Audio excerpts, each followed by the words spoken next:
Okay, so I really don't have a script for this. I just got this working. I have been renovating my Backrooms map generator for the past like 2 weeks, and I've just got it working.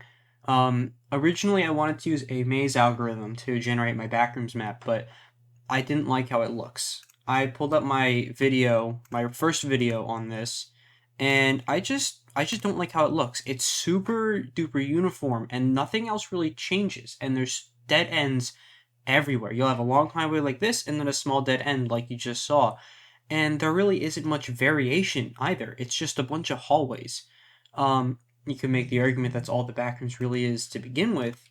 But if I look up the backrooms, and let's look at some generic images, it's not really just some hallway. There's random walls that stick out. There's one-off pillars that appear sometimes. There's little cubicles. It's not just a bunch of hallways. So here's a one-off pillar. So I'm like, okay, how do I make this? Because my maze generator is not cutting it. So I decided to use a method called wave function collapse. To explain it in like a short Spark Notes kind of summary, I have a bunch of tiles, pre-made tiles, and each of them have a set of sockets. If, as you can see here, this side is empty, empty, empty. This side is empty, empty, empty. This side over here, empty, wall, empty.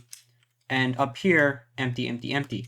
Basically, I will piece walls together that have similar sockets. So if this side is empty, wall, empty, it can only be right next to another wall that is empty, wall, empty. For example, I could spawn this wall in right here. I could spawn this wall in with this T-shaped wall over here because this side is empty, wall, empty. It's hard to show it to you right now, but if I start generating my maze, which you'll see when I do this, I don't have it spawning automatically right now. I have every time I press A, it spawns in a new wall. So if I go over to this wall, it will find a piece that has a similar socket to one of the sides and spawn it in. So right now, it spawned in an L-shaped wall here, and you can see at its seam right here, they match up perfectly. And you won't ever see one of these seams match up with one of these empty sides, because if I move it, let's move it this way. See how these sides don't match up? You get clipping, you can see inside the wall. We want to prevent that from happening. So that's what my algorithm does. And if I keep going, you'll see that it'll keep spawning in wall types that fit together like a puzzle. So let me just spawn in a bunch here. So I have a little bit of a map set up. I'll go into detail on my next video about how this works, but you'll see I can now walk through. Obviously, you can see out of bounds because I don't have any walls set up, but you can see this is a very dynamic way to do this. It's not just a straight hallway with some dead ends. There's actually no dead ends a lot of the time because this is a dead end, but it also offers like the ability to open up massive rooms. So like this is a pretty big room, and then it's got a pillar in the center, which is just different. It's just like way different just having a bunch of random hallways and one-off dead ends. Let me make a massive maze real quick. So now I have it that the map is set up to build a map split up, 10 by 15. That's going to be the size of this map. And I can make that as big as I want, but the bigger I make it, the more performance heavy it's going to be to render and spawn. So I'll have to do this maybe in chunk systems if I want to build just an absolutely massive or even infinite maze. But let's walk through it a little bit. I still don't have any walls set up, so you're going to be able to see, way out of bounds. But we can walk through. Here's a pretty basic open room. There's the dead end that way. We can walk this way, keep walking.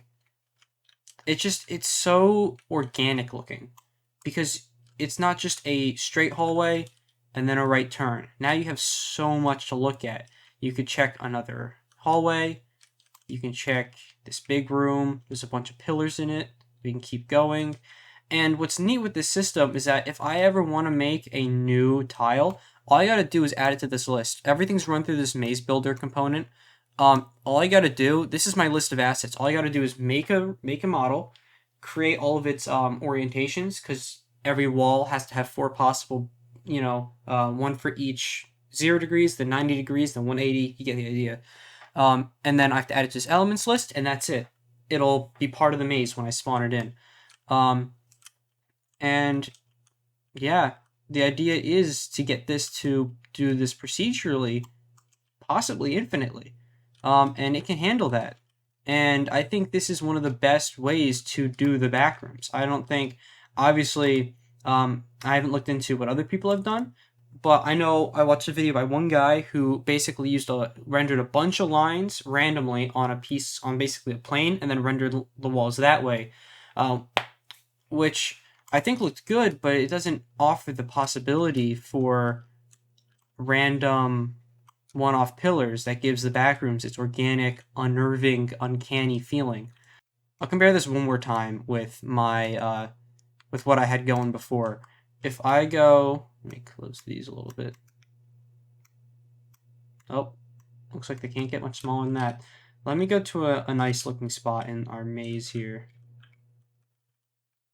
You see that? We can just have so much more organic looking, so much organic looking setup, and I just love how it looks.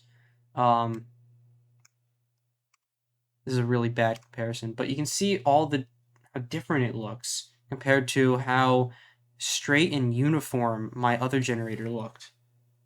So yeah, this is a massive upgrade, and I'm so excited to see this work in a game.